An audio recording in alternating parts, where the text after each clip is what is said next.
December 2013.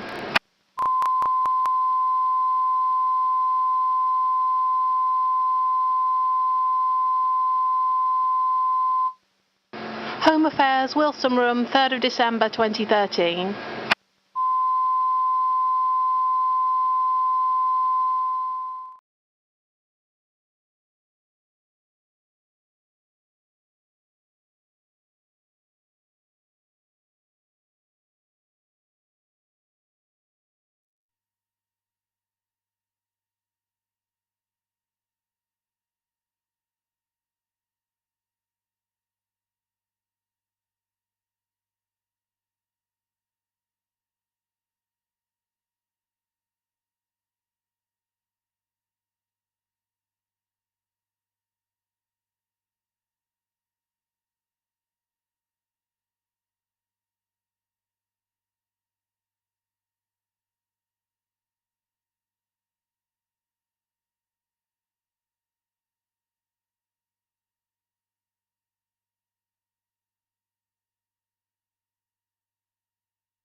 Order. Could I call the committee to order and welcome our witness for today's session, Alan Rusbridger, the editor of The Guardian.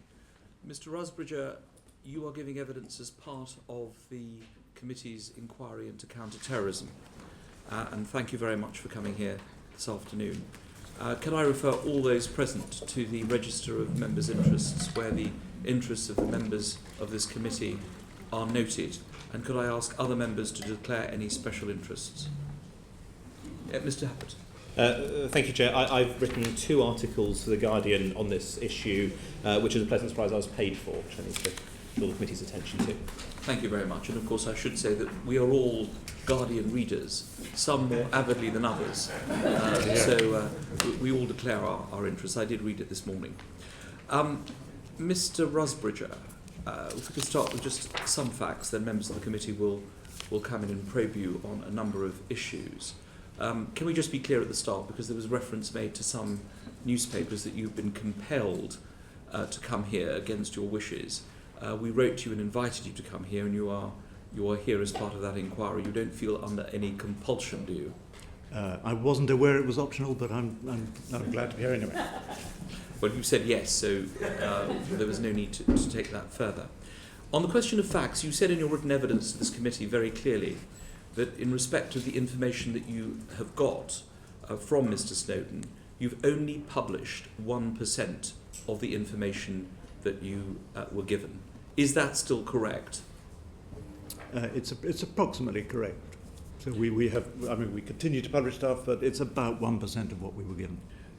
As far as I can see, you've had 58,000 files, so you're telling this committee that only 1% of the information in those files has now gone public? Yes. Where are the other files? Can I give some general context which I think would help you understand about this? Because I think it's important to realise that the initial leak from Edward Snowden... We'll come to that in a minute, Mr. Rusbridger. If you could just establish the facts for me, then please do put it in context. These are just factual questions that the committee would like. You've got a lot of files, 58,000 files. You published 1%. Where are the other files? Well, as I would have explained, this is an ongoing story that we're writing.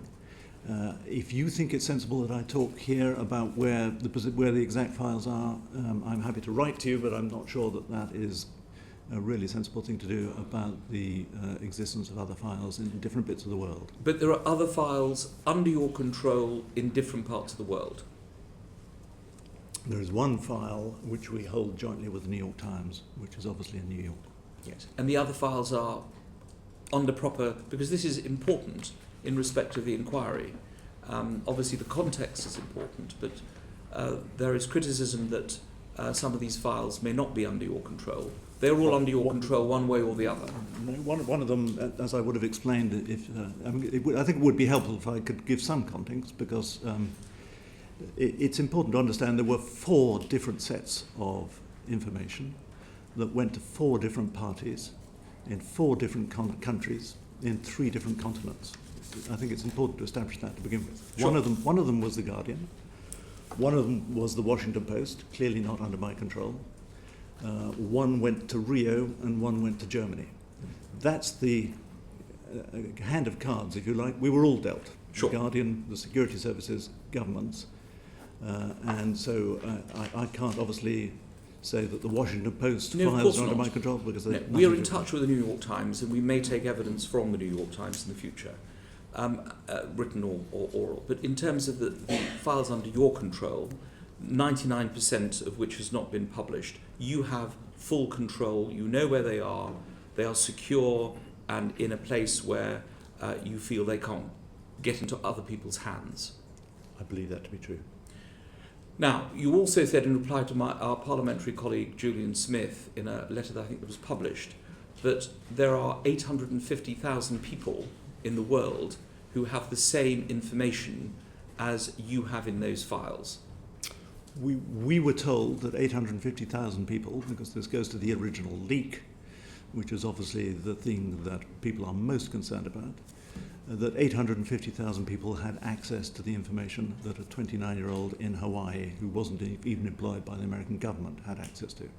So these 850,000 people, this was a figure given to you of people who've got security clearance, or they would know what was in the files that you had? I mean, obviously people were aghast. I think people at GCHQ were aghast that a 29-year-old in Hawaii, not even employed by the American government, could get access to their files. And I was told the figure of 850,000 people who had that kind of access. So is part of the defence, because obviously there is a lot of controversy regarding your publication of this information, that you may have this information, so do 850,000 other people, and they are also in the same position, if they choose to be, as Mr. Snowden was, to release this information. So there's safety in numbers, in other words. I think the point is that twice in the last 3 years, these giant databases that were created after 9/11 have proved porous. These secret things have escaped, and that is because so many people have access to them. That is the only point that I think we were trying to make. And when people talk about they use the word catastrophe, or the fact that that there's been this catastrophic loss, people have compared it with McLean, Burgess, Philby, all kinds of things. That was down to the original leak, and that was because, as I say, this 29-year-old, who was one of hundreds of thousands of people, had access to information, and I'm sure that's something that everyone must now be considering what to do about. Now, in respect of what was said to our sister committee, the Intelligence and Security Committee, you were severely criticised, perhaps not personally, but certainly your newspaper was, and the decision that you took, by the heads of the security services, and this is your opportunity to answer them. As Mr. Andrew Parker described what you and your newspaper did as a gift that our enemies needed to evade us and to strike us at will. And I'm sure you've heard this phrase before. John Sawyers, the head of MI6, said that our adversaries were rubbing their hands with glee. Now, all heads of the security services were very clear in their evidence to the Intelligence and Security Committee that you had damaged this country as a result of what you had done. Clearly other editors took the decision as well. We know it's been in the New York Times and in the Washington Post and El País and Le Monde and other newspapers. But they're not before us today. Do you recognise what you have done? Do you accept that this has damaged the country? Because this is severe criticism that I haven't seen before from the head of our security services. Well, I think it is important context that editors of probably the world's leading newspapers in America, the Washington Post and the New York Times, took virtually identical decisions. So this is not a rogue newspaper. It is serious newspapers who've had long experience of dealing with national security. The problem with these accusations is that they tend to be very vague, and they're not rooted in specific stories. You've quoted 2. I would like to quote 4 people back at you who have told me personally there has been no damage. Or who have seen. So you took evidence, I think, last week from Norman Baker, the current Indeed. Home Office. Yes. I won't repeat that evidence, but he said he had seen no damage. Yes, that's right. my second person we have consulted, a member of the Senate Intelligence Committee, so somebody who is sitting in oversight of all the intelligence, has seen it all, said to us, he asked not to be named, but we asked him, because we want to know this, have you seen anything The Guardian has published that has caused damage? And he said, I've been incredibly impressed by what you've done, how you've done it. You've written about the scope and scale. I have seen nothing that you have done that's caused damage. A senior administration official of the current Obama administration told us last week, we asked the same question, damage. He said, I've been incredibly impressed by the judgment and care that you would expect from a great news organization. And finally, a senior Whitehall official at the heart of these stories, September the 9th, I have not seen anything you have published to date which has risked lives. So there are different views about this, and I listen with respect to the views that you've given, but I don't... But you disagree with them? Well, it's not that I disagree, it's impossible to assess because sure. No one has given me specific evidence. The real criticism is that the information that you have contains the names of individual security officers. And this has been sent round the world, sometimes paid for by The Guardian. And these names are of our security officers, people who are there to protect our country. And that's how you've damaged the country. Because others who don't have security clearance have been able to read these names, know who they are, possibly know where they live. That is the damage that they allege you have done. Well, first of all, we have never used a single name. And that I think is the crucial bit. We've published no names and we've lost control of no names. It's never been a secret that these documents contain names. A lot of them are PowerPoint presentations given by named individuals. From the beginning of June, when we published the first presentation, we redacted the name of somebody. It was apparent that these documents had names, and when the material was seized off David Miranda, under the terror laws, it's apparent from the witness statements that the government knew then, although I would say they knew already, and in fact we discussed the use of names with the Cabinet Secretary when he visited us in mid-June. So there's been 6 months when it's been apparent that there have been names in these documents. I told the Cabinet Secretary personally that we were sharing this material with the New York Times. On July the 22nd, I gave him the editor of the New York Times phone number, email address, and Steve Engelberg from ProPublica. Sure. Not once in 6 months. So you can guarantee, and I find it difficult for you to guarantee, but you're telling this committee that you can guarantee the security of all these names of these officers. Well, your original question was the copy that the New York Times has. Do I believe that is being held securely? Yes. Well, all the copies. I mean, anything under your control. You have these names. Can you guarantee that these names will not leak out? I can talk about the copies under the joint control of The Guardian and the New York Times. And I can say that that is being held securely. Right. Now, both the criticism... Incidentally, Chairman, I just want to add that in that 6 months, it would have been open to anybody from Her Majesty's government to come and ask about the names, and that hasn't happened. And has anyone asked you to destroy this information or hand it over? Well, it is a matter of public record that the Cabinet Secretary came and asked me to destroy the entire cache of documents. So yes. Right, but you haven't done so? No, that is also a matter of public record. And I told. Let me ask you this finally before I go to other members of this committee. Some of the criticisms against you in The Guardian have been very, very personal. You and I were both born outside this country, but I love this country. Do you love this country? How do you answer that kind of question? We live in a democracy.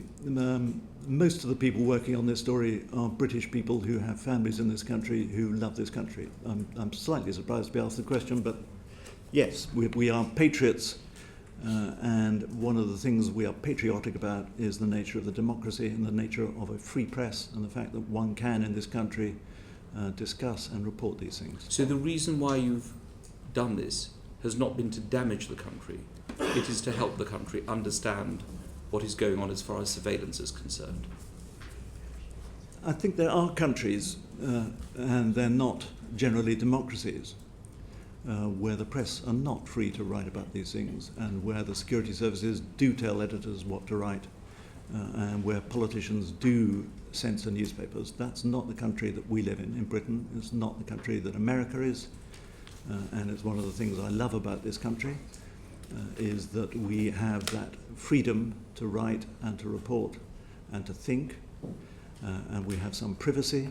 And those are the concerns that need to be balanced against national security, which no one is underestimating. And I can speak for the entire Guardian staff who have families who live in this country that they want to be secure too. Thank you very much. That's very clear. Dr. Julian Hubbard. Thank you very much, and thank you, Mr. Rusbridger, for coming before this committee. I hope we will have similar cooperation from the intelligence security services, because I think many of us would quite like to ask them questions. Now that they've established they can answer them in public, it should just be the people that they trust to ask them questions. They should be able to answer everyone's. I can also place on record briefly that I think Guardian has done a great service to the public debate in this country. I've put that at length elsewhere, and we had a Westminster Hall debate on it, and I think it's up to Parliament to work out how to write the rules now. But can I firstly ask, you have published very selectively. You've taken off these documents, only very small elements, and published those. If you hadn't done that, if when you were given the documents you had refused them and sent them back, say, do you think there would, what do you think would have happened to the information? Would it have been silenced, or would it have been published in some other mechanism? Well, that's why I wanted the initial context to be understood. By the way, I don't think there is an editor on earth who offered this material would have sent it back unseen. And most editors, we asked 30 editors, leading editors in the world, to talk about this difficulty of handling secret material, and they were all familiar with doing it. They all said they would have done what the Guardian did. So you look at it and you make judgments. People talk about mass dumps of data. We've published, I think, 26 documents so far out of the 58,000 that we've seen, or 58,000 plus. So we have made very selective judgments about what to print. What would have happened if we had sent it back? That's the whole point of my initial point to the chairman, that Glenn Greenwald had this material in Rio, Laura Poitras had a copy in Berlin, the Washington Post had a copy. The thought that this material wouldn't have been published is ridiculous. Now, as you know, there's a DA notice system in the UK, which is intended to put at risk, prevent people being put at risk, and particularly where there's real risk to life. Have you had any conversations with the DA notice secretary, and have they told you that the material would pose a risk to life? Yes, we have, and out of all the stories that we've published, and I think there are about 35 of them, we have, I think we've gone back and counted this, on all the stories we have consulted with the relevant authorities, bar one, which was the first story that we published specifically about GCHQ, which I think was on June the 16th. And the reason I didn't consult with the Dean Notice Committee was a fear of prior restraint, which exists in this country, but not in the United States. Since the Pentagon Papers case in 1972, it is inconceivable that any American government would get prior restraint of publication of this material. That reassurance doesn't exist in this country. Indeed, we were directly threatened with prior restraint by the Cabinet Secretary. And so I didn't seek the advice of the Dean Notice Committee on that story. I've engaged with Air Vice Marshal Vallance since, and Air Vice Marshal Vallance would, I think, confirm that we have been in touch since. And also that there was, to some extent, a misunderstanding, which he said extended to the Prime Minister. I think there's a lot of misunderstanding about the Dean Notice Committee, because the Prime Minister talked about threatening people with D-notices. That's not actually how it works. But Air Vice Marshal Vallance says that the misunderstanding is that he would have kept that material confidential from government. So we have, in fact, collaborated with him since, and he's been at the Guardian to talk to all our reporters. And did he give you any feedback as to whether what you were publishing posed a risk to life or not? Yes, on the overwhelming, well, he was quite explicit that nothing we had seen contravened national security in terms of risking life. Right. No, he was explicit about that, and that's not to say that he would give us a complete bill of health for things that appeared downstream, but nothing he saw had caused risk to life. And most of the times when we rung him up and put stories to him, his response is, there's nothing that concerns me there. This stuff may be politically embarrassing, but there's nothing here that is risking national security. It seems like you followed a established procedure. All but the one story. For the vast majority of these things. I mean, you've touched on issues which are of fundamental national importance, really fundamental questions about the future of surveillance, of how much surveillance is happening, information that wasn't given to us on the Communications Data Bill, and a whole range of things about the future of privacy in a digital age. In Germany, there's huge interest in this subject. In the US, there is huge interest. Parliamentarians trying to revisit legislation, responses from the president. Why do you think there's been so little interest here? A few of us managed to secure this one big parliamentary debate. But otherwise, what we have seen, even there, was attacks on The Guardian, rather than Parliament trying to work out what the rules ought to be. Why do you think that is? Well, shooting the messenger is the oldest diversionary trick in the book. I can't explain why some people have not taken interest in this. My experience is that when you speak to people about it and explain the issues, they're deeply interested in this. And as you say, in terms of the broader debate, I can't think of a story in recent times. I can't think of any story in recent times that has ricocheted around the world like this has, and which has been more broadly debated in parliaments, in the courts, amongst NGOs. I mean, the roll call of people who have said that there needs to be a debate about this include, I count 3 presidents of the United States, 2 vice presidents, generals, the security chiefs in the US are all saying this is a debate that in retrospect we know that we had to have. There are members of the House of Lords, people who have been charged with oversight of security measures here. The former chairman of the ISC, Tom King, said that this was a debate that had to be had and they had to review the laws. The director of national intelligence in the US said these were conversations that need to happen. So this is I mean, in terms of the public interest, I don't think anyone is seriously questioning this leaps over the hurdles of public interest. Thank you, Dr. Hubbard. Michael Ellis. Mr. Rusbridger, you authorised files stolen by Snowden, which contain the names of intelligence staff, to be communicated elsewhere, didn't you? Yes or no? Well, I think I've already dealt with that. Well, could you just answer my question? It was never. I think it's been known for 6 months that these documents contain names, and yes, that I shared them with the New York Times. So do you accept from me that that is an offence, a criminal offence, under Section 58A of the Terrorism Act 2000?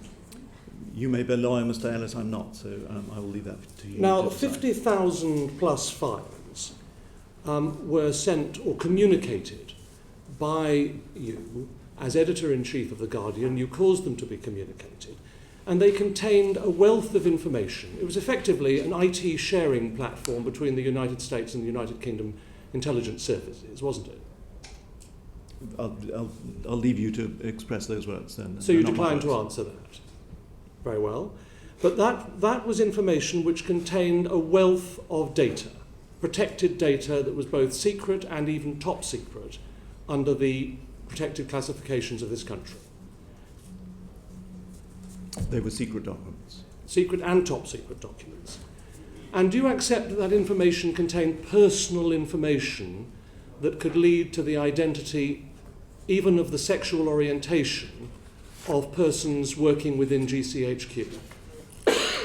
The sexual orientation thing is completely new to me. If you can explain how we've done that, then I'd be interested. In part, from your own newspaper on the 2nd of August, which is still available online, because you refer to the fact that GCHQ has its own pride group for staff.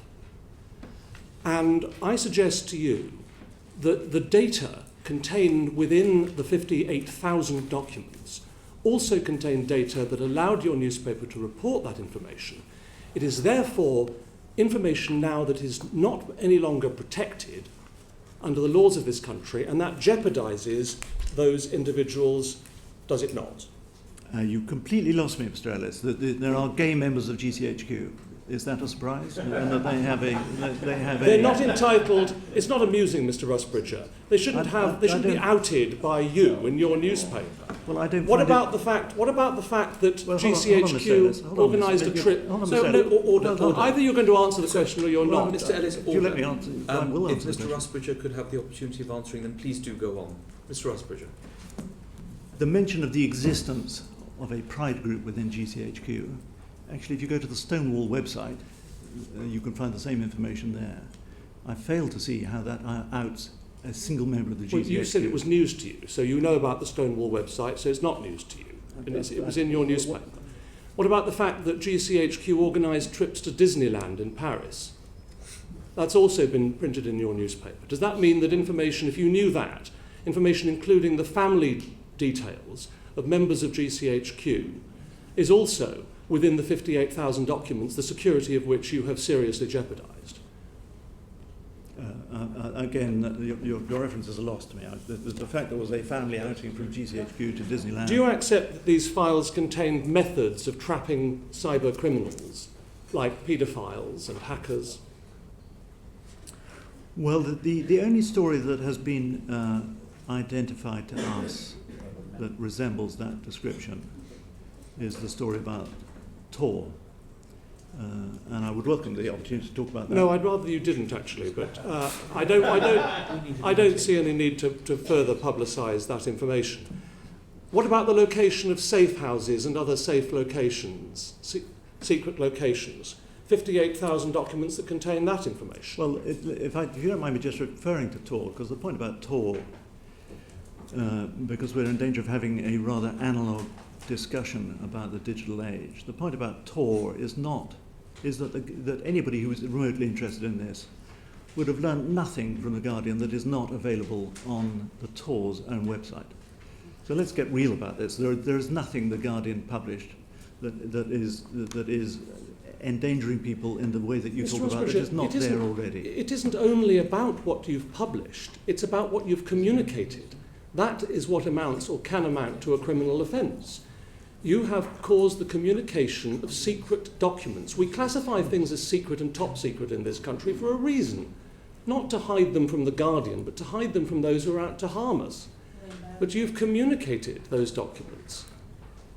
Mr. Ellis, is that a question? If you'd known about the Enigma code during World War II, would you have transmitted that information to the Nazis? That is a well-worn red herring, if you don't mind me saying so, Mr. Ellis. I think most journalists can make a distinction between the kind of thing that you're talking about, the Enigma code or the travel of troop ships. This is very well-worn material that's been dealt with by the Supreme Court and that you learn in when you do your NCTJ course. So I can make those distinctions, Mr. Ellis. Thank you. Have members of the board of The Guardian newspaper said to you that, or conceded to you that the law may have been broken in this matter? No. Have you been told by members of the board of The Guardian newspaper that your job is on the line connected with this matter? I think you're under some misapprehension, Mr. Ellis. I'm asking you a question. Well, the board of The Guardian newspaper, if you understood the structure of The Guardian, has no jurisdiction over the editor. Did The Guardian... Mr. Ellis, yes? I think this needs to be your final question. No, I think it's less than 6 minutes, Mr. Vans. Mr. Ellis, well, order. I'm coming to Mr. Ellis, order. I'm chairing this meeting. This is your final question. This is not a Labour love-in, Mr. Rusbridger, and I'm asking you some questions that I think you should answer. Did The Guardian pay for flights by David Miranda to courier secret files? We paid for Mr. Miranda's flights, which was, he was acting as an intermediary between... So you did pay for those flights. So have they been accounted for as a business expense, those flights? Is the UK taxpayer funding a tax break for the transfer of stolen files? If you may not be familiar with the tax laws, so I think we'll move on to our next question. Well, I don't see why you should order, Mr. Ellis. David Winnick. Perhaps you're fortunate not to be in a Moscow courtroom in the 1930s. Mr. Rusbridger, with Mr. Wyszynski asking you questions. Were you surprised at the amount of intelligence gathering which was revealed as a result of what Snowden gave to your newspaper and other media outlets? I think many people are staggered by the amount of... Were you yourself, if I may interrupt, were you staggered and surprised? I was staggered. I think we all knew that the intelligence agencies collected a lot of data, and people are still trying to make out as though nothing has changed in the last 15 years since the laws were passed. We've got a lot of analog laws that deal with the digital world. I think the last serious law that was passed about any of this material was 2000, which was at a time when Facebook hadn't been invented, when Google was still doing its initial funding round. And we're pretending that the laws that covered really crocodile clips on copper wires are stretchable to deal with the collection of maybe 3 billion phone events and the metadata around those a day. So yes, I think there is a staggering amount of information being collected, which has surprised even those who passed the laws that apparently I say, authorise the collection. Would it be right to say that since the reports have occurred, American politicians, senior American politicians in Congress, some who of course denounce, as one would expect, Snowden as a traitor, others have expressed surprise that their own country have been involved in such intelligence gathering on the sort of extensive scale as Snowden has revealed? The people who are most disturbed by the revelations include the people who pass the laws that are being used to justify it. So Congressman Sensenbrenner, who is a right-wing Republican, who drafted and passed the Patriot Act, he was the first person out of the stocks to say that he was appalled that the Patriot Act that he drafted was being used to justify what he regarded as un-American. To come to your question, Mr. Chairman, about patriotism. He was appalled. He said, this is not what I intended by the Patriot Act. There are currently 3 bills in Congress which are being proposed to limit... Arising from Snowden. Arising from Snowden through newspapers and through our publication, which are being used to limit and these are cross-party bills to limit what's going on. So you're quite right to say that people have been extremely surprised at what's been going on. And in Congress, at least, there is meaningful oversight where people are now trying to limit and place some limits on what has been going on. Would you say, coming to our own country, that it's changed the course of debate, whether the oversight is sufficient? And the subject, of course, of the recent public session of the Intelligence and Security Committee, and I'm sure we were all impressed by the robust questioning which took place there at the time. But do you feel that, that it has changed the course of this particular debate? How far Parliament is inadequate at this stage to deal with such a vast amount of intelligence gathering involving many, many people who are not public figures? I think it's absolutely impacted on that debate. I think there are many parliamentarians who are anxious, for instance, about what they were told during the passage of the Data Communications Bill and the so-called capability gap, and were rather appalled to learn that stuff that they were being asked to pass was already being done, and that this information wasn't shared with them at the time. And I think it comes to the heart of parliamentary oversight, and whether what is done in the name of parliamentary oversight is remotely adequate at the moment, or whether it's well resourced enough, or whether they have the technological expertise. And I would just like to quote one little section from because we've now spent about 10 minutes in this committee discussing leaks that didn't happen. The catastrophic leak that did happen was dealt with by the ISC with the following exchange. Chairman, can we assume you are having discussions with your American colleagues about the hundreds of thousands of people who appear to have access to your information? Head of MI5. All 3 of us are involved in those discussions, Chairman. Chair, thank you very much. That is the only question that has been asked in Parliament about the loss of 58,000 documents through a data sharing scheme between GCHQ and NSA. So if that amounts to oversight, the amount of oversight, the budget for oversight, is even now is £1.3 million, supposedly a secret, incidentally, which is, I think, about a third of the amount that Cheltenham Borough Council spends on car parks.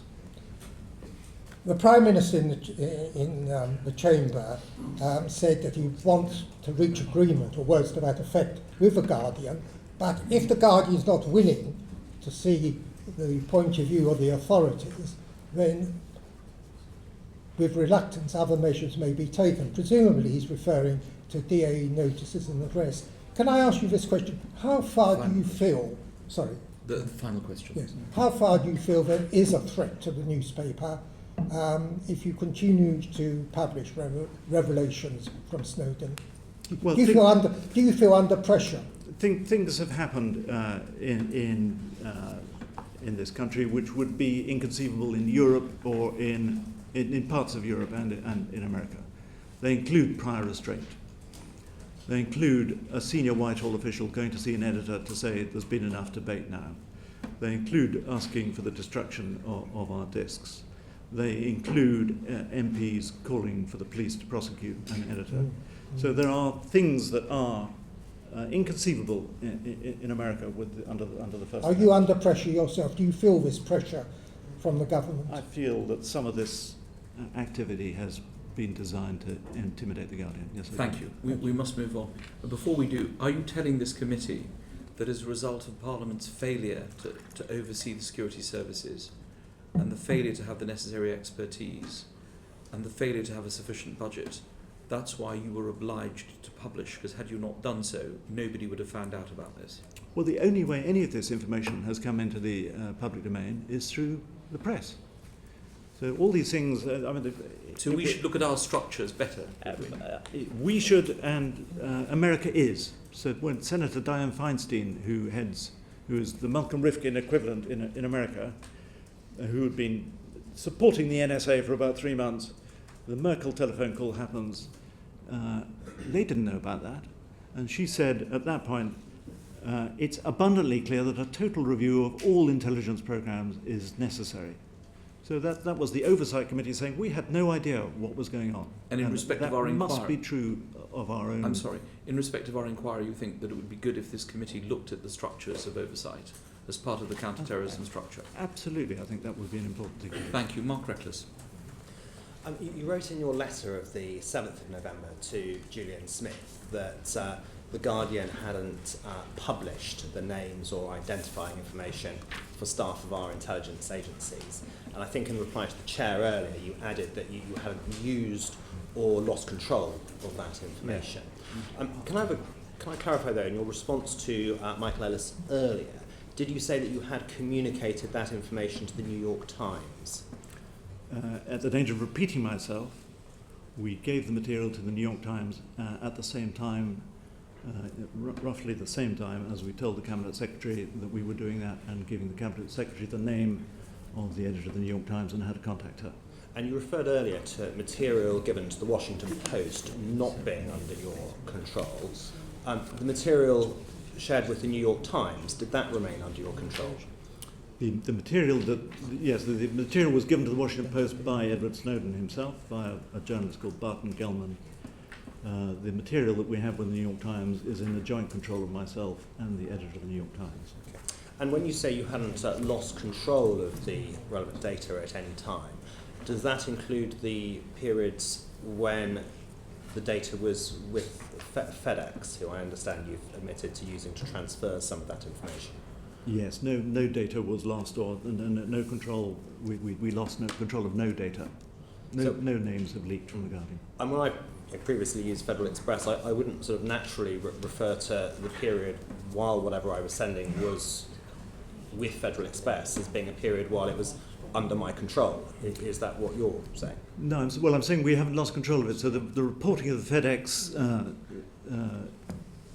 transmission was grossly exaggerated. This was not. It was reported as tens of thousands of documents including MI5 and MI6 spies.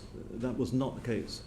It was material relating, it was a small amount of material relating to one story that was encrypted to military-grade encryption, was sent safely, arrived safely, and didn't involve any loss of control.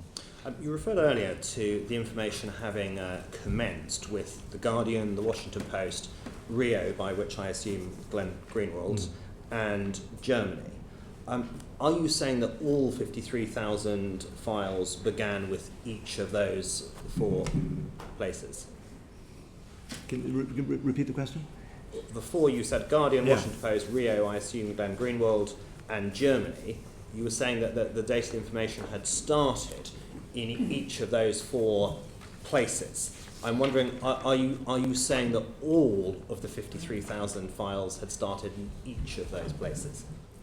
I don't think we know exactly who has what. I think probably the only person who knows that is Edward Snowden. Okay. Was there any information which you had at The Guardian, but that Glenn Greenwald did not until you transferred it to him? I don't know the exact answer to that, because I don't know who got what in the initial. Why would The handing out. Guardian have bothered to transfer information to Glenn Greenwald if he already had it? Because sometimes these, I don't want to get too drawn into the methodology of how we've worked, but it's the issue there of have you communicated yes, this information yes, outside your jurisdiction? I cannot be entirely sure what Mr. Greenwald had separately from us, what is encrypted in different ways, what is held in what ways, what he has that Laura Poitras does or not. I've seen him on the public record say that he and Laura Poitras are the only people who have complete sets, but I don't know that to be true. Has he not said on the public record that the files, or some files relating to GCHQ, that The Guardian shared with the New York Times, were a set of documents that only The Guardian had until you did that? I don't want to repeat myself too much. I don't know. I know that Mr. Greenwald has GCHQ material that he has that was given to him directly from Mr. Snowden. So I can't tell you exactly what we gave him that he didn't have already. Yeah. I understand if you choose not to answer this question, but I mean, do you consider that you have communicated information on the identities of staff of the intelligence agencies out of jurisdiction, contrary to 58A of the Terrorism Act? I think I've answered that to Well, Mr. your answer the wasn't Chairman. clear, at least not to me. Well, I'll try and repeat myself clearly.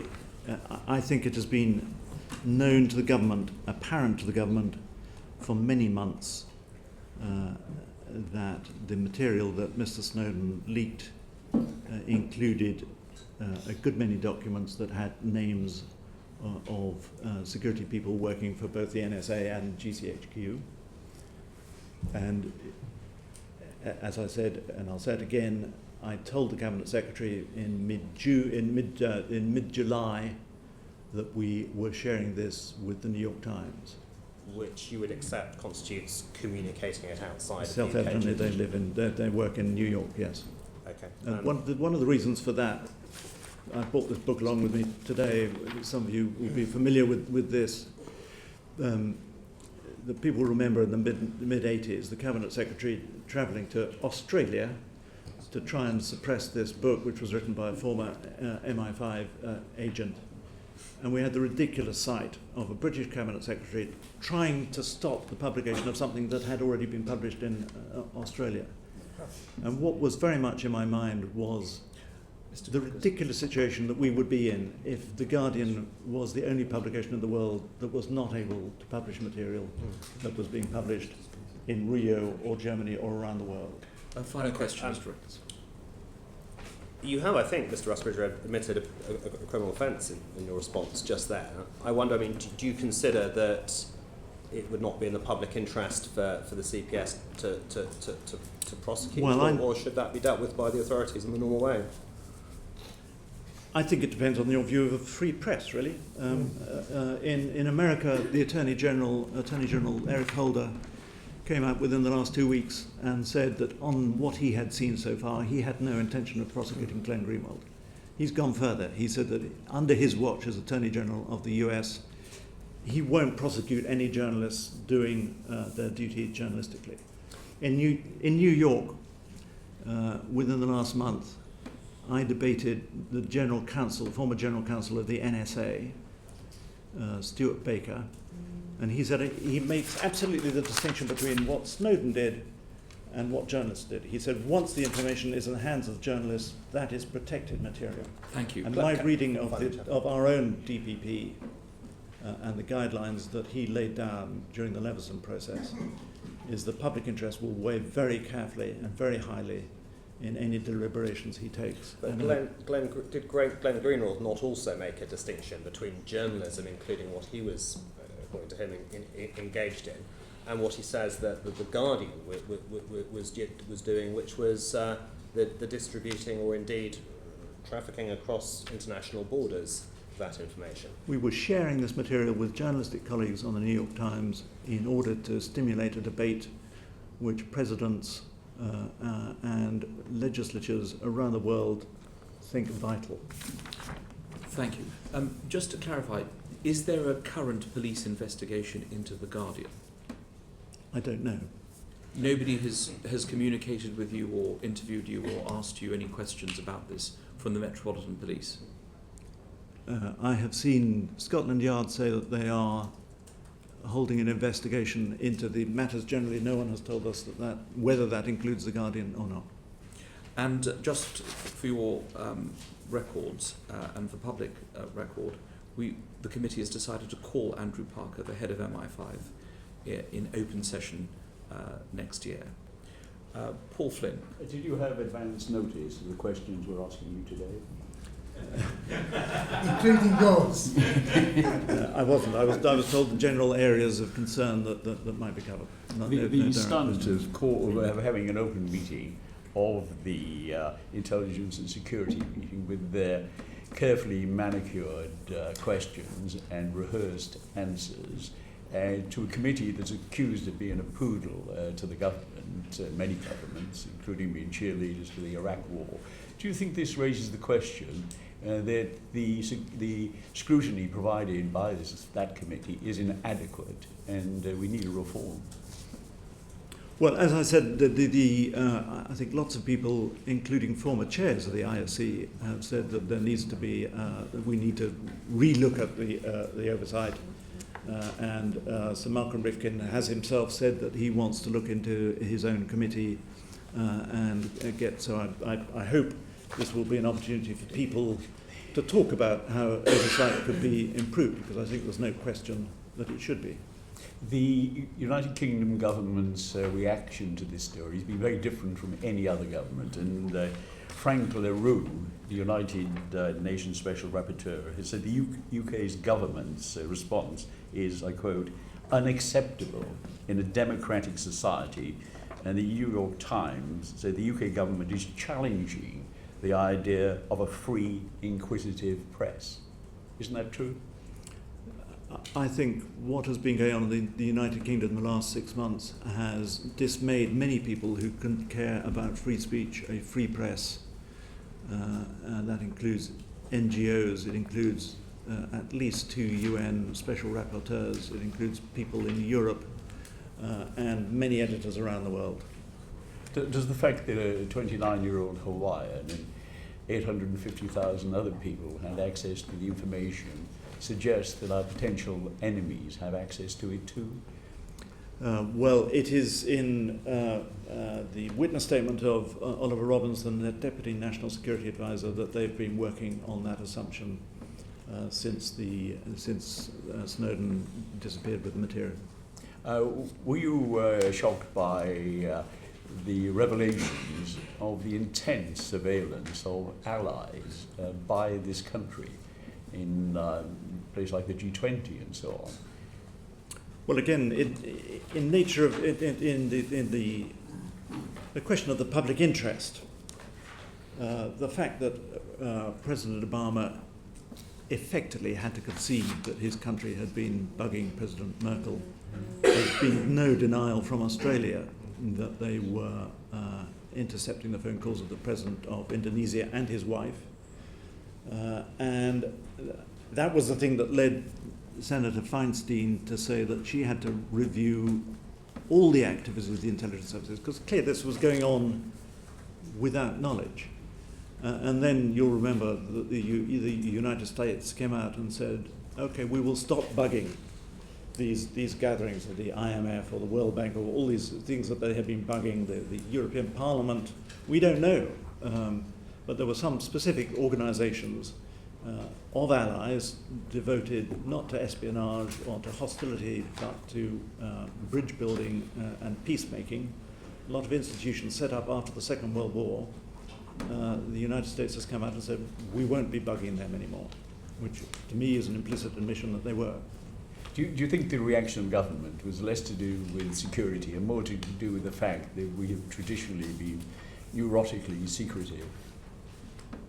Well, funnily enough, the D-Notice committee that we've been talking about earlier have just published their minutes of their last meeting in November. So that is a meeting of the press side and the official side, and the vice chairman of that body said it was important to distinguish between embarrassment and genuine concerns for national security. The vice chairman felt that much of the material published by The Guardian fell into the former category. So a lot of this stuff is embarrassing because it's come into the public domain rather than threatening to national security.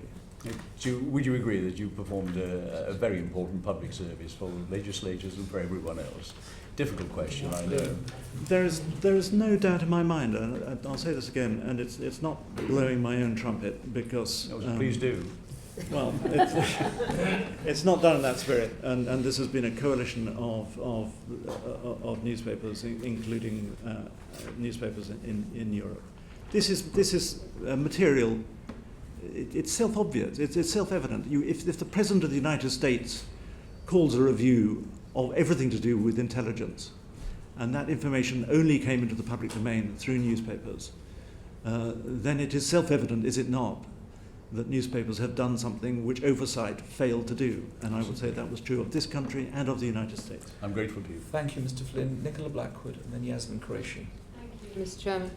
Mr. Rusbridger, I'm interested to understand as an editor, when you come into possession of documents of this nature, which clearly indicate a big story for you, but also contain very sensitive national security material, how do you go about judging what you can publish and what you can't publish?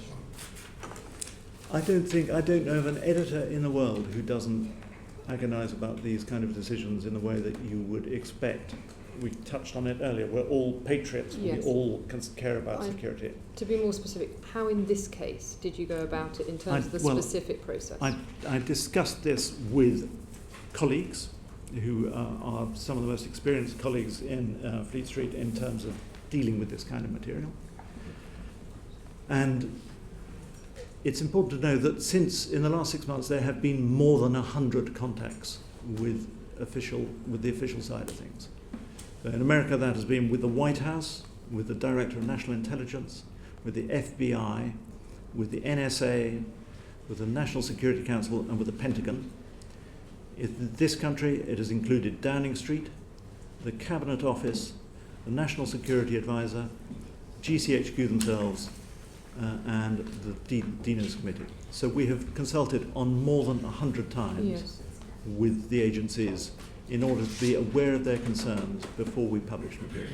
And so I suppose my question is, have you gone through all the 53,000 documents and have some been specifically excluded from publication and will they not be appearing? Have others been put into the yes, okay for publication? Well, as I said to begin with, I think we have published, in terms of actually publishing documents, I think we've published 26. Yes, but I'm more thinking about the ones which have not yet been. And we've published a few more in individual pages from documents which have been redacted. I would not be expecting us to be publishing a huge amount more of documents. There's 26 over 6 months. It's been I would say it's been a trickle. And what about the ones which have been communicated to the United States? Because I understand some of those, the names have been redacted and some of them haven't. So how did you go about deciding which names to redact and which ones not? Let's be completely clear about this. The Guardian has not used any names. That's not and the rare occasion where we've used individual slides from documents which had names on, we absolutely redacted those. It's been said that the Guardian used names. We didn't use names. Mr. Rusbridger, you made it clear that no names have been used. Yes, but nevertheless, really the question that I asked here. I asked where you communicated the documents to the United States, and in some cases in those documents you did redact the names, and in other cases you didn't. No, how did you decide? No, well, you're wrong. I'm sorry. Oh, I'm sorry. I thought that was the case. No, we haven't. So you haven't redacted any names. We have not used any names. We have redacted. But where you communicated the documents to other papers, which you said before transmission. Yes, exactly. Yes, you're quite right. So where you sent Sorry, names. what is she right about? I'm confused. Is she right about you sent the names or you redacted the names? At the risk of repeating myself, there were names in these documents. The Yes. HM government has been aware of that. And those documents were shared with the New York Times. And did you redact any of those names Not before before sending they were them? sent. You just sent the names as they were out of the country. The New York Times has not used any names either. Right. And did you have an agreement before you sent the documents that they wouldn't be used? You did. And what about with the Washington Post? Washington Post was leaked material directly by Edward Snowden. Okay. But you're working with them, I understand. You said We're not working with the Washington you're Post. not working with them at all? No. Okay. The only other body we're working with in America is ProPublica, Okay. which is the chief of ProPublica is a man called Paul Steiger, who's got 16 Pulitzer Prizes to his name and is extremely experienced in handling this kind of material. And did you send documents to him? That was the material that I referred to earlier, one story, a small number of documents. Okay. But he has access. Again, it's open knowledge. I gave the cabinet, after the cabinet secretary, his name in mid-July. Okay. All right. Thank you. Thank you, Nicola Backwood. A quick supplementary from Mr. Reckless, just on names, and then we Can I just ask on. why you didn't redact those names before sharing them with the New York Times? There were 58,000 documents, Mr. Reckless. So the public interest defence is not actually the journalism, but that you didn't have the time or didn't want to spend the resources going through them before sharing them with the New York Times. There was a direct. There were conversations with the cabinet secretary, which led me to think that it was wise to share this material. Thank you. The ceremony that took place in your basement, when the secret ceremony attended by yourself and others, how many people were there? There were 2 from the GCHQ side and I think 2 or 3 from the Guardian. And you all just broke up the hard disks and the laptops, is that right? Is that what everyone was Yeah, doing? it's harder to smash up a computer than you might think. They wanted to. I believe they have giant food mixer. Things like food mixers into which you can drop a computer, which would reduce. So the food mixer was brought to the basement of the No, Guardian. we did it you with popped Black & things in? Deckers. Yes. And was there any point in that exercise if you had the documents anyway and you were going to publish them? The food mixer thing. Well, the serious point is this, and it goes back to Spycatcher, that I was completely clear with the cabinet secretary that there were copies elsewhere, Right. and that the destruction of these computers was not going to stop reporting. I think. But they still went ahead and brought the food mixer and you still had the We ceremony. did it with our Black & Deckers, but to their instructions. I think that I accept this was a hard choice for the government. I think they were balancing a free press with security. I understand the nature of the choice, but the point was that I think the alternative to having newspapers, and you can criminalise newspapers all you like and try and take them out of this. Yes. The next leaker, the next Edward Snowden, the next Chelsea Manning won't go to newspapers. They'll dump this stuff on the internet. Yes, we understand that's a wider point, but just on the ceremony, it was just a public relations exercise in the end. I wouldn't say that, but I would say it was pointless. Their aim was to stop publication and to have a dialogue of the sort that we were having, and Mr. Robbins' witness statement makes it apparent the reason they didn't go for an injunction was because they felt Yes. that we were behaving responsibly. They lost control of the documents the moment they destroyed them in London. Thank you. Riazman Qureshi. Thank you, Mr. Chair. From what you've said this afternoon, is it the case that you say that what you published, or the newspaper published, would not have caused any harm to any intelligence personnel, nor put into risk any intelligence operation dealing with security issues? Well, I don't know, because no one has come to me and said this is the specific harm that you've done. I've seen lots of people who have dealt with the security agencies. I've seen the former Lord Chancellor, I've seen former Home Office ministers, former Foreign Office ministers, Paddy Ashdown, who was a former Royal Marine. I've seen people who are serious figures who have dealt with the agencies, who say that one should always treat the claims of national security with proper scepticism. I think that is a proper thing. And I said the only story which any member of Parliament has directly referred to was the story about the Tor, the so-called deep internet, which I'm very happy to talk about if anybody's interested. And second question is, Ben Emerson, Queen's Counsel, who's the UN Special Rapporteur on Counter-Terrorism, they've just announced they're going to be looking into this whole issue about intelligence gathering or information gathered by USA and the UK. And he actually, and I'm just going to summarise what he said, that it's the role of the free press to hold the government to account, and that some of the suggestions from the Tory MPs that Guardian should face criminal investigation, and even some of the tabloid newspapers joining that. Are you welcoming the UN investigation into this issue about the whole issue about gathering of various information and the extent of it? Absolutely. I mean, I think we just had a long and tortured debate about Leveson. And during that debate, we heard repeated assurances from all three party leaders that that politicians would not interfere in the press. And it seems to me, at the very first hurdle, Parliament is in danger of falling in that. As I say, I quoted earlier the General Counsel of the NSA, so this is not necessarily a friend of journalists. He is a full-time securocrat, saying, of course, we didn't want this stuff in the public domain. And I perfectly understand why intelligence agencies want to keep all this stuff secret. But once it is in the public domain, once it is in the hands of the press, the NSA guy says the press must be protected. And that is a wonderful thing about America, and I think it's a lesson which we're still learning in this country. Yeah.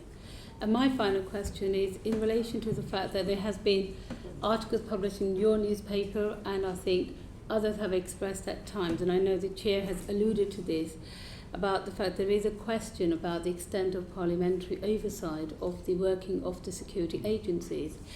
Can I just ask, and I know in the end Parliament will not make its own decision, but do you have some suggestions as to possible ways that Parliament can in fact improve or have more oversight of what the security agencies are doing? Well, I think somebody has to hold the ring between these conflicting debates. We're not talking about one public interest here. Security is obviously a very great public interest. No one's contradicting that. There is a public interest in privacy. There is a public interest in the economic health of tech companies, the economic basis of the digital economy in this country. I've seen the figure of 36 billion as the likely damage to US and UK companies because people are not going to trust these companies on the basis of some of the stories that have come into the domain. So I think oversight has to include people who you need a privacy advocate. You need somebody external who has the technical knowledge, which I doubt many of the members of that committee have. They have a small budget, 1.3 million, and I think there are all kinds of questions that parliamentarians have started asking about whether it's right for this not to be a full select committee of the House. whether it's right that the chair should be a former person who's had dealings with the intelligence committees and responsibility for them, and whether they have enough resource and so on and so forth. So I think I'm hearing very helpful suggestions and very interesting suggestions about how the ISC might be reformed as a result of newspaper coverage. Thank you, Ms. Grishy. Thank you, Mr. Rusbridger. In Austin. Thank you. What's the sort of point of principle? I mean, it's obvious, isn't it, that all governments are going to gather intelligence and all governments are going to sort of keep that information secret. And why should I accept from you that you're better placed to judge what bits of that information should become public? Why are you better placed to be able to judge that than the heads of the security services who say that Al-Qaeda is having a field day and this has helped Britain's enemies? I'm not claiming to be better placed than the heads of the security agencies. I'm just saying there is a broader debate than just security.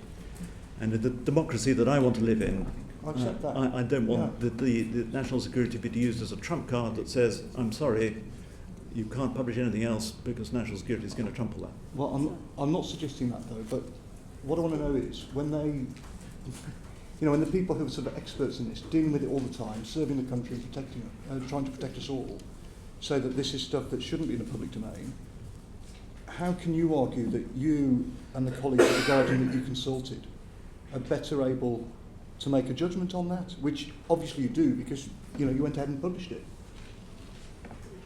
Well, the Tor story. Let's talk about the Tor story. And Tor, for members of the committee who aren't familiar with this, is a system of communicating in encrypted form. It was built by the US Navy. It is funded to this day by the State Department. Why is it funded by the State Department? It's funded so that dissidents in horrible countries can communicate safely. So that's a good thing, isn't it? It's also used by paedophiles. So that's a bad thing. So if we publish a story after talking to the White House for 3 weeks to say that this is a network which still seems to be safe to use, is that a good thing or a bad thing? It's good for dissidents and it's good for paedophiles. Sure, but we use our judgment and to come back to the earlier question, there was nothing the Guardian published that is not on the Tor's own website. Look, I think there are two separate things here. It's one thing to report on the extent of surveillance and to say this information is being gathered and to sort of report the facts that this is happening. That's one thing. I think it's something very different to then, transmit the information in a risky way, in an insecure way, which could put at risk, security personnel. I mean, I think these are two very different things, aren't they? I'm not worried if, the Americans are embarrassed or if, I'm not arguing, reporting the extent of surveillance is fine. But I think the transmission of the information and the way you managed it, I think is something very different. So I took your question to be the judgment of editors versus the judgment of security services, but you're making a different point now, which is... Well, it's a separate question, yeah. Well, all I can say is that the material, we can talk endlessly about how the material held it. The only time the material has leaked has been from the NSA, not from the Guardian. You understand that point? Why were some of the names redacted? I'm not clear why. I'm not clear why some of the names in some of the information that you sent was redacted and some of it wasn't. Is it because you didn't know what was in all of the 58,000 files before they were sent? The redaction was of any documents that we published that might have had a name on it. We have not used any names. So in redaction, I'm talking about published material. Right. And stuff that was transmitted, that was just transmitted as it was. We did some cleaning up, but we did not clean up every one of the 58,000 documents. What proportion of 58,000 documents were read before they were sent to other people? I couldn't tell you. Because I don't know. So you don't know what was transmitted, really, do you? You don't know. And the guy Miranda, when he was transporting this stuff, had the files encrypted, but had a bit of paper in his pocket with the passwords to unencrypt them. That doesn't strike me, as Ollie Robbins said, as being, the best sort of way of looking after secure information? Well, that's not. I mean, that quite- is, I think, a matter of legitimate concern. Yes, that's not. But actually, what you say is factually not quite right. That's what Ollie Robbins told the Telegraph. Well, if you read his witness statement, I've got it here. it's not quite right. What he talks about is the password to one file, which was a kind of index to other files. If you read Mr. Robbins' witness statement, which was made 11 days after the material was seized, it is apparent that the encryption on the files themselves have not been broken by GCHQ's finest. There's a supplementary witness statement given some time later, in which the case they make for retaining the files is that the police couldn't break the files of the kind of encryption that was being used. Was any of the information taken home from the Guardian by any of your staff? No. Right. In the documentary about WikiLeaks, James Ball, he says that he took a copy of the encrypted documents back home to his flat. But in this case, you're absolutely certain that that didn't happen. Yes, it was the material was held in I mean, we were not blind to the sensitivity of this material, and we went to more precautions over this material than any other story we have ever handled. Final question, Mr. And this was not being carried around in that way. Okay. There was, in the earlier questions, just one point of clarification. You asked about the D notices, and you said that there was one story that didn't follow that process. Is that the Tor story, or was that something else? Or the one story in relation to D notices? Yeah. No, that was the story which I think falls under the category of political embarrassment rather than national security, which was about the bugging of leaders at the G20 meeting in London. Right. Thank you. In your Orwell lecture in November 2011, you set out a number of criteria, 5 Rusbridger tests that journalists must follow if they're going to be involved in intrusive behaviour. Indeed, the Guardian has been commended by this committee and others for the work you did on phone hacking. Do you think that what you have done meets those 5 tests in regards to sufficient cause, the integrity of motive, the methods used, that there's proper authority, and that there's a reasonable prospect of success? Have they met those tests? Yes, we were discussing that this week. I think they're very good tests. It's well, they're yours. So yeah, well, it's harm versus good. It's authority. It's proportionality. 1%, not all of it. And it's no fishing expeditions. And one of the things I said to the reporters right at the beginning of this is we're not going to use this as a brand tub for stories. There is stuff in there about Iraq, Afghanistan. We're not even going to look at it. That's not what Edward Snowden was doing when he wanted journalists, responsible journalists, to go through this material. And so I believe we've abided by those 5 tests. Are you in touch personally with Mr. Snowden? I'm not. You're no. not? But somebody else is on your behalf? Not since Mr. Greenwald left The Guardian. We have no contact with him. Okay. Can I just say to colleagues, I'm going to ask you to ask those who've indicated one question. We have the Commissioner coming in. I'd like Mr. Rusbridger to go before he arrives, not for any reason other than I don't suspect anything's going to happen. But we have another session on counter-terrorism. Dr. Huppert first, then Mr. Ellis, then Mr. Winnick. Thank you. There are many interesting things, but I think I'd be grateful for any advice you give us on how we can resolve this fundamental problem that the security services will tend to say, trust us, this is a problem, but we can't prove it to you. And that there is simply no way to explore that properly. We also have the issue that terrorism, like paedophiles, I think were referred to by my colleague earlier, is clearly something which is so heinous that you should do anything to stop it, and this is often used to argue for further legislation. What is the solution to this conundrum? How can we avoid ourselves being in this constant position where the security services will just claim things and there's no way to establish it? Because we need to have the surveillance, we need to have the oversight. How can we break that gap? What would your recommendations be? Yeah, well, okay, well, I mean, as briefly as possible, and this is clearly the dilemma at the heart of it. Yeah. And in the real world, this is going to come back to Parliament, and Parliament is going to have, and Congress, all countries with security services are going to have to work out this question of oversight. But those committees, it seems to me, must contain the technological challenge and the representatives of civil society who can represent the public interests in things which are not purely security.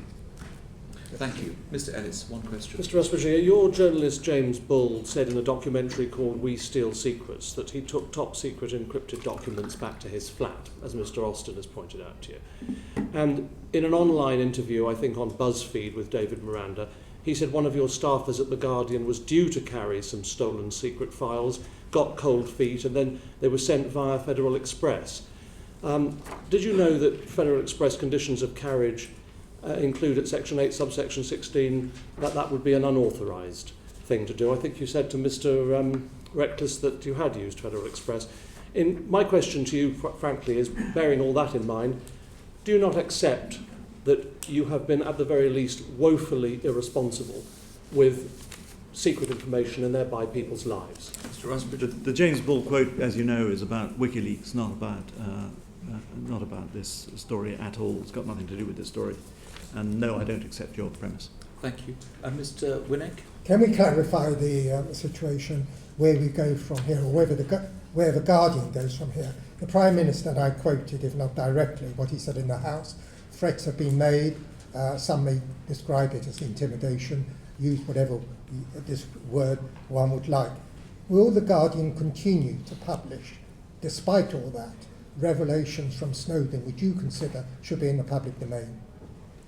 We have been working slowly and responsibly through this material with some of the best journalists in the world, 100 contacts with government and agency sources, so we will continue to consult them. But we're not going to be put off by intimidation, but nor are we going to behave recklessly. Thank you. I'm glad to hear that. Mr. Flynn has a final question. What question do you think this committee should ask the head of MI5? Bearing in mind he likes advance notice of questions. Well, I think the question that Mr. Huppert raises at the end is the crucial one. I've met most of the heads of agencies, and I know they're serious people who think about these things. But equally, it's apparent that some elements of the intelligence services, I'm speaking generally, not necessarily about ours, have been a bit out of control, literally, because they were not within the control of people who should have known about it. So that is a dangerous state of affairs, and if it's true of America, it is to some extent true here because of the relationship between NSA and GCHQ. So I think the question for the head of MI5 is the one that Mr. Huppert raised, which is, what is the forum in which this can be meaningfully overseen with people who have understanding of the technology, who are adequately resourced, and who understand the broader questions and the broader public interests of civil society which are engaged by these questions. And you were quite satisfied that those who protect our country by gathering information and dealing with terrorist organisations like Al-Qaeda, Al-Shabaab and other organisations have not been undermined by what you have done, and those of us who sleep safely in our beds at night should not feel that they have been undermined at all by what the Guardian Well, has the done. biggest threat is if you're working in a situation where there are people inside these organisations who are so troubled by what they see and who are troubled by the relationship between the legality of what's going on and what engineers can now do, what President Obama said, what they can do as opposed to what they should do. As long as you've got people amongst those hundreds of thousands of people who are so troubled that they're going to leak these massive databases in order to generate the public debate that the President says is necessary, then you've got no security. And President Clinton talked the other day about we're in danger of having a world where there's no privacy and no security. That's a bad situation for everyone. Yeah. So I think there are mature conversations to be had as a result of what's been published. Mr. Rusbridger, thank you very much for coming here. You've been very clear and open in your evidence. Thank you. Order. Could I have the Commissioner, please?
Commissioner, Deputy Assistant Commissioner Dick, thank you very much for coming. We thought you were not going to be able to join us, Ms. Dick, but you're here. I'm delighted to be here. Well, we're also delighted. Commissioner, could I start with just a couple of issues before we turn to the issues of counter-terrorism? Of course, no session with any police officers are complete without asking the Andrew Mitchell question, since it's been so much in the fore. And the last time you appeared before us, which was in January of this year, matters had not been concluded and the reports had not been ended. We now have a situation where one of your officers has been charged with a criminal offence and 8 are now subject to disciplinary proceedings. Is that factually correct? That's right, although one of the officers is also charged with a criminal offence. So a total of 8, one of which is charged with a criminal offence and an issue of misconduct.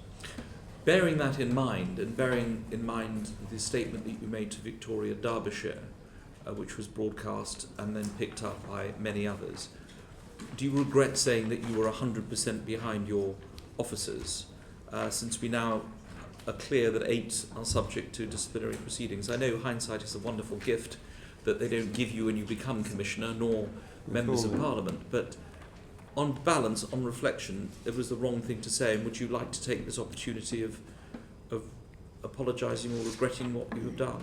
Well, I think, first of all, just as I think we had the same conversation the last time I appeared before the committee, and I think that what I've tried to say is, first of all, at the time, last time I appeared before your committee, if anything I've said at any time has misled anybody to believe that we're not going to have a ruthless inquiry, then I apologise for that. What I tried to explain was that at the time I made the statement, circumstances were different to as we find them now. Because I think I made that statement on the 21st of November of last year. Now, at the time, Andrew Mitchell had resigned from his post on the 19th of October. He previously apologised to the officer for his behaviour. The Operation Alice Leak investigation into the leak of the police log published in the Daily Telegraph was completed in October, prior to me making that statement. And that was said prior to the Met, excuse me, being made aware of the letter sent to John Randall MP, which we were informed about, I think it was around the 13th of December. So while later, as you say, it appears unwise, and I acknowledge that, I wouldn't want to let anybody think that we're doing anything other than being independent in our investigation. At the time, those were the circumstances when I made the comment. But bearing in mind now we've had 3 chief constables apologising for their forces, other officers, the president of ACPO, looking back, and I think everyone wants to turn the page on this at some stage, quite quickly, I think in some circumstances. Do you want to draw a line by basically apologising for what the Met did? I don't think I can at this moment, only because until I've heard we've all heard the outcome of the criminal investigation and prosecution, and also the gross misconduct and the misconduct charges, I think I'd be unwise to say anything. I think I just draw the attention of the committee to a couple of things I have said, though, which is at the conclusion of these proceedings, if there is a need to apologise to Andrew Mitchell for anything that any Metropolitan Police officer has done, I will do it. I'll do it personally if that's necessary, but I'm only hesitating to make those comments until we've given a fair chance to the criminal justice system and also the misconduct process. But I have no inherent defensiveness about making those comments at the appropriate time. And I think there will be a need to clear the air should any of those findings be found against the Met. Now, we've been troubled by evidence we've received in successive evidence sessions about the crime figures and evidence given to our sister committee, the Public Administration Committee, that basically the crime figures in the Met are being fiddled. One of your officers talked about a misrecording of between 22 and 25% for rape and serious